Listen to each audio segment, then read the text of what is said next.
I now have the privilege of announcing the ElevateMeD 2022 Breaking Barriers Award to my colleague and friend, Dr. Wayne Franklin. And then following a brief video, we'll welcome our U of A Phoenix ElevateMeD scholars to the podium to present Dr. Franklin with his award. You know, most people think that pediatric cardiology and treatment for congenital heart disease are only for children. But those children who grow into adults have congenital heart disease themselves. As director of the Phoenix Children's Center for Heart Care and division chief of cardiology, a lot of what I do is work with adults who have such congenital heart disease. It's my job to treat the conditions they're born with and help them live healthier, fuller lives through life's ups and downs, sickness, wellness, life changes, stressors, even pregnancy. You know, there's nothing more amazing than helping a patient who's very sick get better. Just seeing the look on their face and sharing in that joy with their family, experiencing the gratitude, it's fantastic. But their gratitude isn't the reason why I do it. I do it because I know in my heart it's the right thing to do. You know, my role at Phoenix Children's is multidimensional. The work we do at the Center for Heart Care includes everything that's cardiac related. Any person, newborn baby, infant, older child, teenager, woman, even seniors with congenital heart problems, that's all within our wheelhouse. That's the clinical work I do. I also manage the operational aspects of running one of the nation's leading pediatric heart programs, hiring and mentoring the nurses, physiotherapists, medical assistants, it's all involved. Even teaching the doctors how to be good doctors.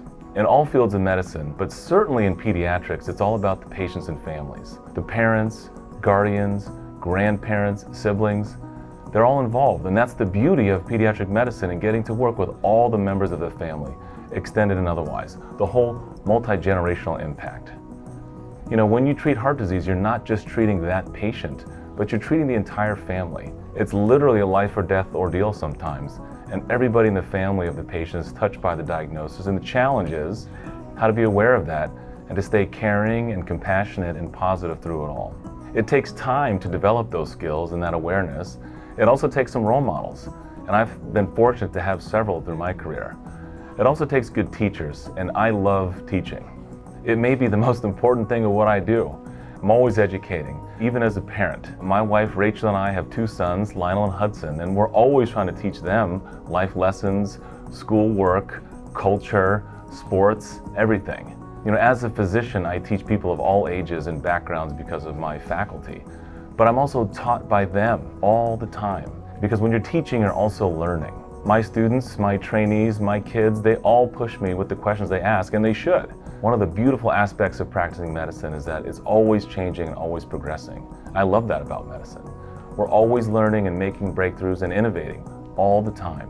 So teaching is so critically important to staying current, especially with the rapid growth of healthcare in just the past 20 years. I always knew that part of my drive and passion as an academic physician was to help young people get into medical school and then hopefully get through medical school and become doctors themselves. And that's why I joined the admissions committee at our local medical school, the University of Arizona College of Medicine, Phoenix, because I saw that one way to help get better, stronger, more talented medical students is to increase the diversity and the pool of medical students. One of the best ways we can take better care of our communities is to find doctors who come from these diverse communities, who really mirror the members of the communities in their appearance and even the languages they speak. You know, data show that patients trust and follow directions and recommendations from doctors who come from their community, who understand the culture and who know the community. So for a long time and going forward, my interest has been getting future doctors who reflect our diverse communities into medical school, and in some cases helping pay for it by creating scholarships and mentoring them along the way. Because I know that students often face so many challenges. There's often a struggle. Not that long ago, I was a struggling medical student myself. I didn't have much money. I was hungry all the time. But fortunately, I had incredible parents, and I found some amazing mentors and role models along my own journey to where I am today. But I'm not done yet. We still have lots of work to do. The next generation of healthcare providers deserves all the help we can give. Scholarships, mentorships, role models, it all adds up. It all makes a difference.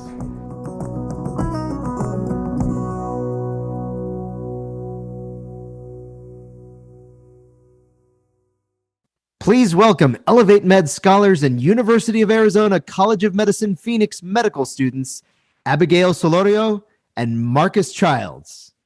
Good evening, everyone. It is our pleasure to be here this evening. We're so grateful to two people, ElevateMeD for taking us in, and to the University of Arizona College of Medicine Phoenix, one of our generous sponsors tonight, who will provide us the opportunity to learn from amazing leaders in medicine like Dr. Franklin. You know, I've had the pleasure of working alongside Dr. Franklin over the last few years as the co-founder of the White Coats for Black Lives chapter at the University of Arizona. Dr. Wayne Franklin quickly offered his support and mentorship to students.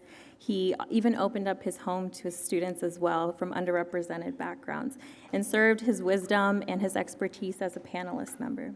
Dr. Wayne Franklin is a board-certified cardiologist with a specialty in pediatrics and adult cardiology, a second-generation physician with over 20 years of practice. Dr. Franklin joined the Phoenix Children's to lead as co-director of the Center for Heart Care, where he also serves as the division chief of cardiology and associate director of the Adult Congenital Heart Disease Program. In 2020, he led the Underrepresented in Medicine Scholarship effort, raising over $50,000 for talented students at the University of Arizona College of Medicine. Most recently, Dr. Franklin was presented as the Robinson Family Endowed Chair, a distinguished honor that makes him the first African American endowed chair at Phoenix Children's.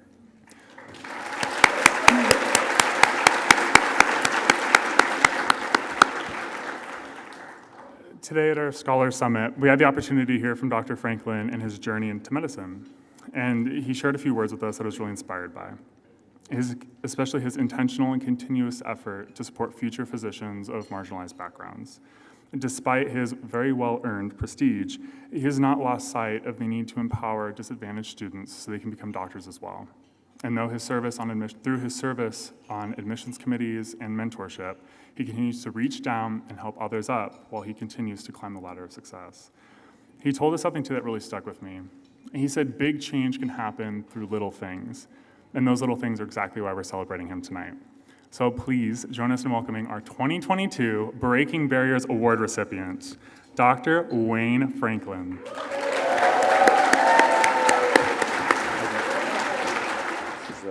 It's an incredible honor. Thank you very much. I'm just going to put it here because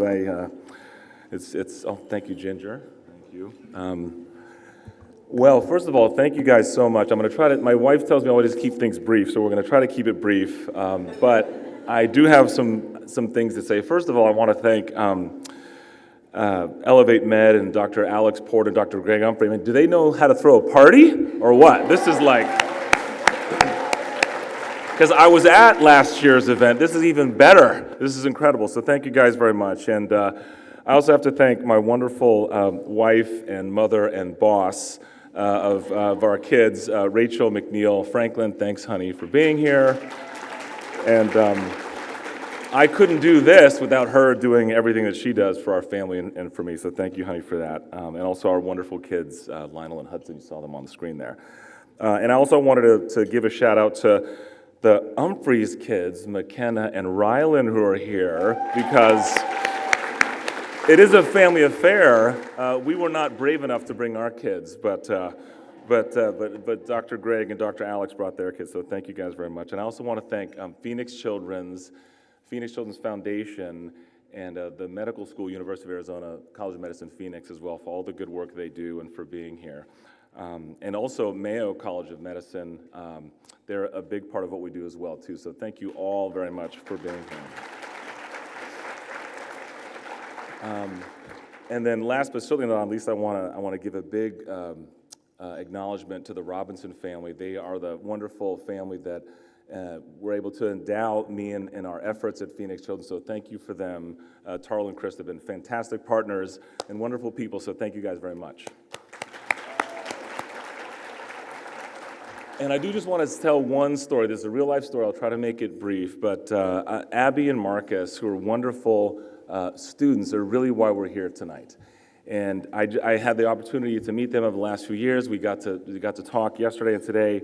And they're exactly what we want to do here in ElevateMeD, and specifically Phoenix. So we're going to talk about Phoenix and talk about Arizona for a minute, because they're living examples of what they want to do. They are born and raised here in the Valley. They are from Phoenix. Abby went to high school at North High School, okay? Right there on Thomas Road. I drive past it every day, okay? It's like 2 minutes from Phoenix Children's.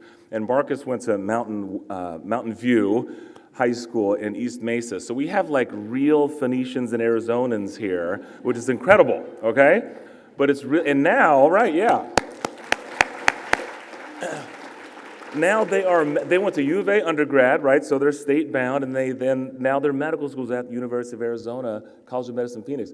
This is what we're about here. This is what we're doing with training the next generation of physician leaders. So awesome for them. And I'll mention one thing that really stuck with me. Abby said, and I'm going to sort of embarrass her a little bit. She said that growing up, she was a student, she was a high school student. She used to look at the medical school. She could see it from her porch or from the street there. She used to look at the medical school, Arizona Medicine, Phoenix. I'm trying not to get choked up here. She said, one day I want to go there. And it's incredible, right?